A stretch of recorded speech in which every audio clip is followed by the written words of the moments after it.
Yes. So with this very cool presentation of me with the technical issues, let me just say, starting by saying hi. My name is Katrine, and I am a Danish LARP designer.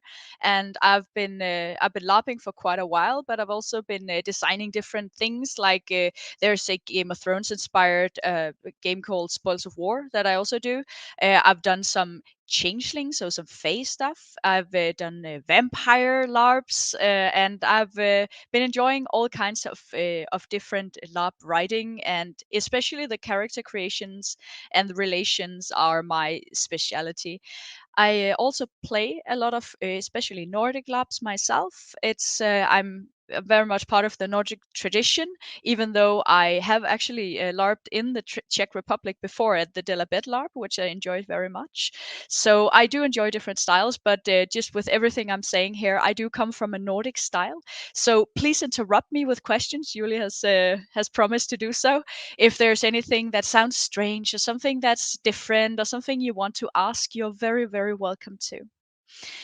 So, Daemon itself. Daemon is a LARP inspired by Philip Pullman's trilogy novel series called His Dark Materials. Some have known it as the Golden Compass in some countries, and it has been made into a movie some years ago. And now there's an HBO series where you can also check it out if you like the universe. This is a series that was uh, it was very popular in Denmark and many other places when I was growing up, and I read it, and it was very, very important to me.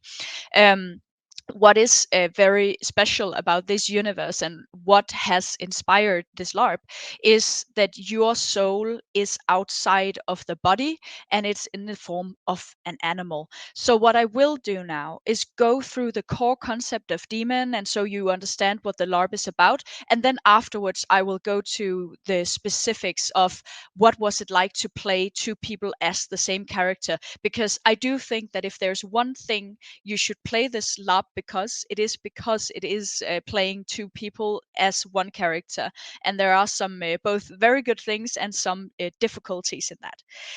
It was also very challenging even starting this LARP because I know so many people love the franchise, love the universe. And what I've done is take a very, very small part of it, take it out, and then make a LARP around what the most important concept for me in that series. So there's also a lot of disclaimers on the website about what this is not. This is not an enactment of the whole universe, it's this specific part. So let's take some practicalities first. So the practicalities is that you sign up with a partner, and then one is a human, and the other one is a soul. Then you are in form of an animal. But in the franchise, it is actually animals. So it is dogs, ferrets, parrots, different kinds of animals. But I was not interested in enacting that specifically. I wanted it just to be animal representations. So like you can see in the picture here, he was a goose, and she was a human character, and they together then are the person combined.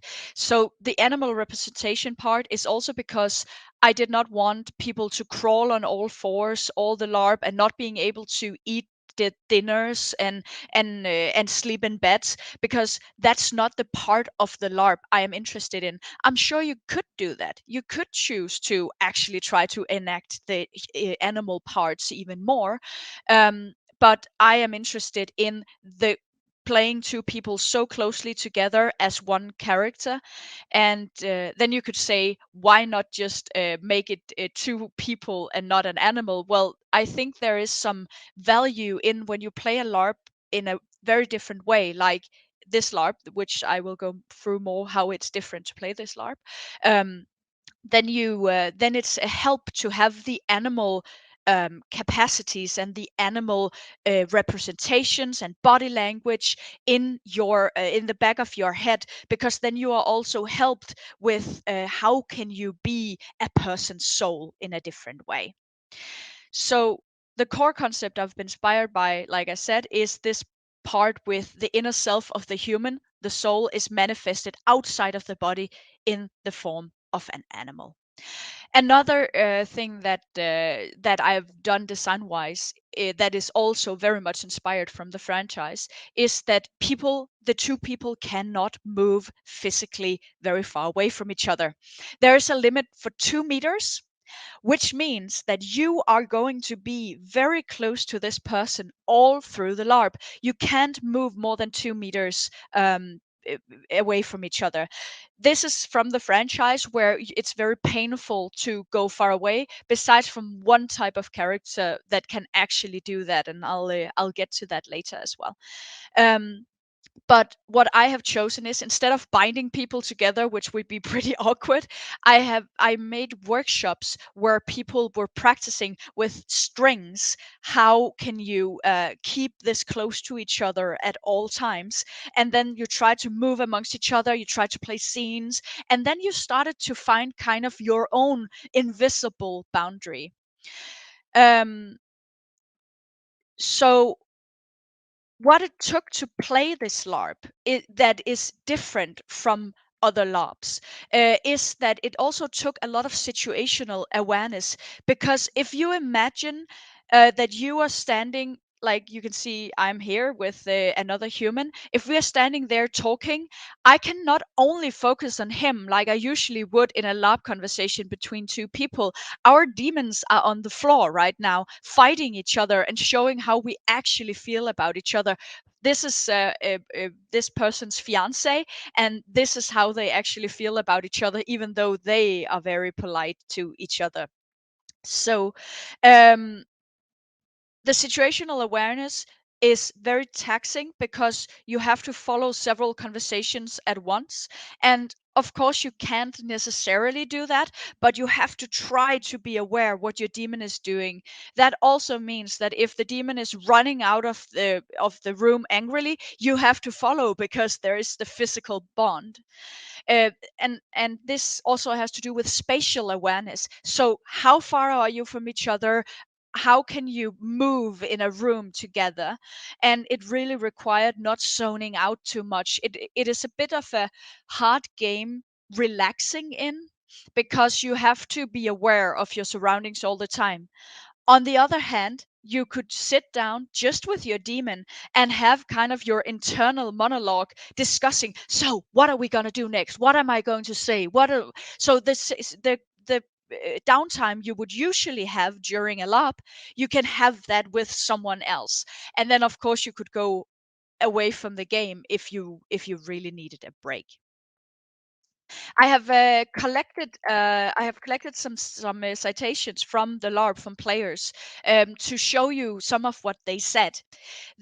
Some of them, for example, said having a partnership that was not romantic or sexual in nature was a unique and heartwarming experience. They were you. I missed being close to them as soon as the LARP ended, and that's exactly what I wanted, because I have missed myself in the LARPing scene signing up with someone where it's a partner, but it's never sexual or romantic in nature, because it's yourself. And that would be very strange.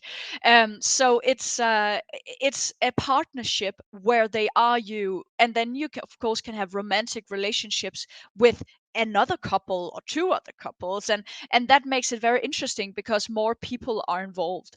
I also am very aware that the bleed can be pretty hard, because if you imagine being this closely to a person for a whole weekend, for example, this LARP's duration is 2 days of play, and it's just, you are so used to this person being beside you when you're in bed, when you're eating, when you're having conflicts, when you're crying. um, Even when you're going to the bathroom, the other person stands at least right outside, because you just have to be close to each other. So that can create quite a lot of bleed, because you have always gotten someone with you to experience the same thing as you, so being your witness to your life and your experience, but also being kind of a safety person for you, because it's harder to be unsafe when you experience the same thing as someone else all the time and you take good care of each other, and then suddenly not having each other after the larp is something that some people have found pretty hard. Others have also been really wanting to remove themselves from each other, being like, I need to not be close to you right now. And that's actually pretty important to calibrate, because I felt it myself. Even though I was a GM, the person who was with me as my demon, he really needed to like get a shower, get away, and then come back, while I really needed a hug, because it had been such an intense experience GMing this thing. So I think it's very important that you don't not only calibrate when you sign up with a partner, but also that you take care of each other after the LARP, and then respect what the other one needs, also if that is a lot of space.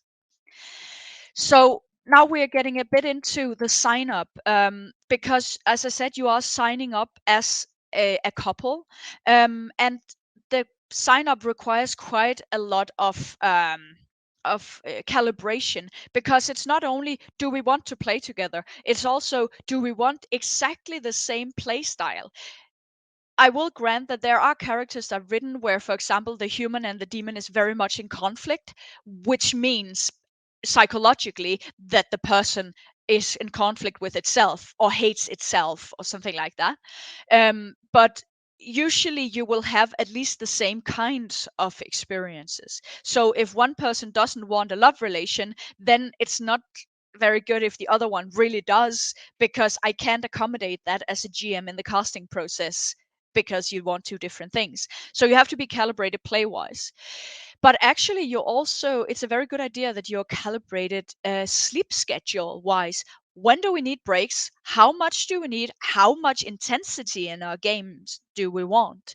Am I okay with sitting around a lot? Do I want to move all the time? There is more calibration with finding a partner here, which can be very daunting. And that's why I write here the emotional pressure, because it can also be very daunting telling someone, so do you want to go to this with me? I would think this would be cool. And then either being rejected, or having to reject someone because you don't really want it, or not being certain. That even asking, that emotional pressure can be quite harsh. Also, like I said, because you have to match in unexpected ways. Usually, people will have signed up with the right person. I have not seen any couples break apart yet. I've done 2 playtests and 2 full runs so far, and it certainly helps that you have signed up together. But I am fearing a lot, if especially if I allowed people to sign up individually and then I matched them and they didn't work, that I would be the reason for them not working. In this way, signing up with a partner, at least that responsibility is more on the couples. But I am really dreading the day that a couple just get it on each other's backs, and they don't like playing together, or that they get angry with each other. So we do have safety measures for that, but that would be a great difficulty, definitely. um so one of the people who has played the LARP said that they had to tell their partner, so I'm not a morning person. I needed my partner to be okay with that.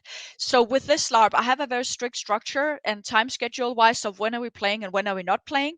But just being in game is not just being in game. Because you can be like, I am always totally on my huge plot lines or my biggest conflicts in the evening. I can't before I had my third cup of coffee at 1 o'clock.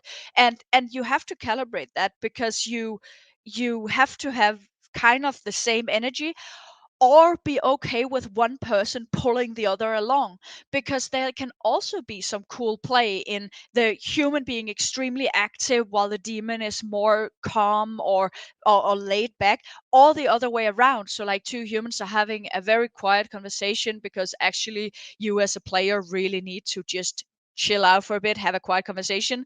And maybe you have that with someone you don't really like in game, but then your demons are just at each other's throats beside you and showing, oh, we're so aggressive and we don't really like each other.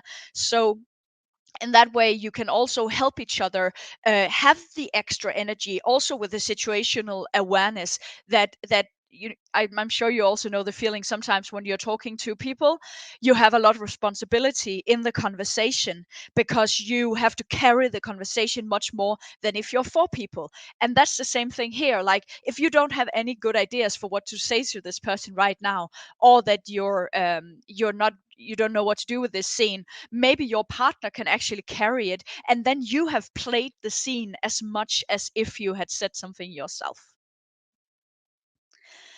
All right, the experience itself. What we had to do in the workshops was building trust and creating our body language. So we spent quite a lot of time trying to figure out what is especially the animal body language and our body language together. Do we mirror each other? So we are kind of the same? Do we do the exact opposite? How do we move? How do we touch each other? Because it's not romantic, but how do my soul touch me to comfort me, or the other way around?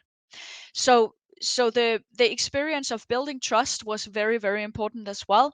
But that's also something I felt like worked very well, because most of the workshops are just with your partner. You try to then play scenes and do different stuff with others, but the most important thing to make this lab work is building the trust and the confidence with your partner, because this is a very new way of LARPing for almost all of us. With the You cannot move away from each other, one is an animal, you're actually the same person. But I've also I experienced that it did create a lot of trust, because it was very closely knit, the relationships between the human and the demon. And I feel like there almost was no need for a safety person, because it felt so safe all the time being with your partner. And that was part of the experience that I would really love everyone to experience, because I can feel very lonely and loved myself. I often like walk around finding out, like, where am I welcome? Can I join this conversation? Where are we gonna go now? And when you always have someone, you don't necessarily have that anxiety, and you can have your monologue inside your head playing out loud. So another citation from a player is that someone had shared all the scenes with me, so I could discuss all details that I was in doubt of and get informed second opinions. It felt so safe. So that's just an example of what I've been through here. So the experience itself, as well, with playing two people playing the same character, is this part about you can get really close. You can form a bond pretty quickly. I've experienced quite a lot of bleed from the players, but in a non-romantic way, but in a, like, they really wanted to be close to each other. This I just went a bit through this with the no loneliness part, that it was the least lonely LARP many of them had played in that way. Also because something I've tried myself a lot is when you sign up with a partner, and then, for example, you're married, often the conflict will be inside the couple. Maybe you will even get split from them, you will break up, you will hurt each other. But in here, you are a partner in crime instead. So even though you might be very different, you can never get away from this person. You have to live with them, or this animal, this demon. So you have to make it work. And what also is possible is having emotions externalized. Some people really like playing inside their own heads and are very, very good at it, and can get a story going just inside their own heads. Whereas I, for example, I live my love through relations and through saying stuff and hearing stuff and interacting. And suddenly I was able to take the play from inside my head and externalize it, and have someone to talk to about, what am I feeling right now, where should we go. You could also use that kind of as a communication to other players, like, we're scheming right now and you can interrupt that. So that's also something the experience with playing two people playing the same character can do. So another citation is, um, yeah, it was a bit of a silly one, but it said, like, I was worried about the physical distance, but in the end we just ended up peeing at the same time. It was great, and just having this, like, going from a time where you are not certain whether you can be this close to a person for so long, to a part where yeah, now I don't care because they are me. I think that has been extremely heartwarming, and it was such a good experience to run this larp, and I will do it again and again and again until there are no more people who want to play it. So this was my words about what it was like and what I experienced and the players experienced about playing two people playing the same characters. So if there are any questions, I would be happy to take them. Yes, thank you, Katrina. We have a lot of questions, so we can read it. So the first question is, did both players have the same level of information about the game?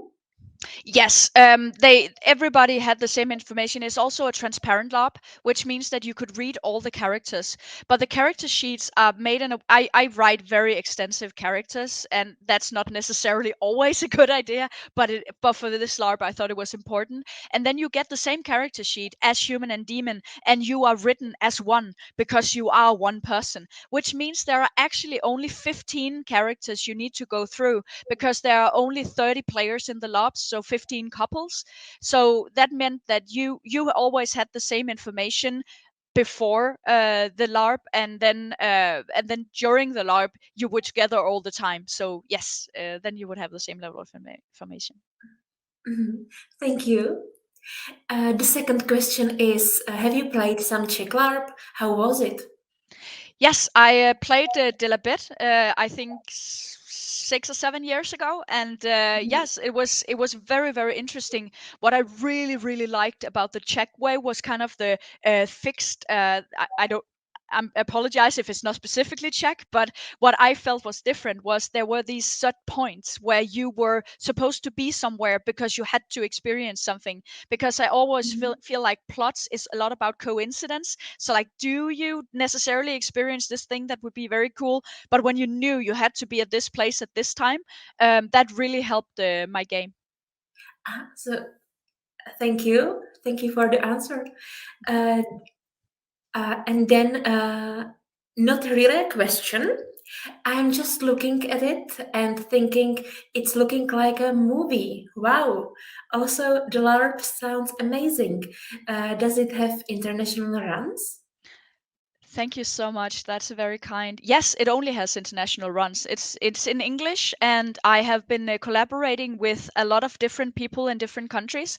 What I want to do is actually bring this lab locally. So I want local producers to either they can get the lab from me and just do it without me if they want, and or else I can come and run it, and then they do the practical part. So I'm going to Austin in Texas in America for this in a few months to run it 2 times with local producers there, and then I have a run in Belgium and in England, and I have one in Denmark planned again.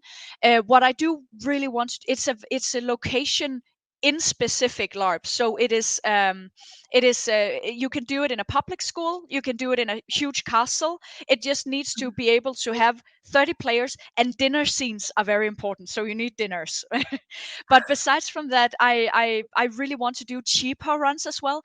That is very hard in Denmark because Denmark is a very expensive Mm. country. But yes, international runs, and I would love to do more of them. And Uh, there's a Facebook group you can join if you'd like to see it. That's called just Demon a Lot by Narrators Inc. So you can search for that, and I will announce all runs there. Thank you. Nice to hear it because it really looks amazing and uh, Thank you. all of it. It's really interesting. Thank you so much. Other question is: are you preparing some new LARP? Oh, cool. I am. I'm planning to rerun my Spoils of War, Game of Thrones inspired LARP, and yes, I am. I do have one that I'm writing on with another Nordic LARPer. However, I'm not allowed to say anything yet, but in a few months, I will announce that as well. Mhm. Okay, thank you.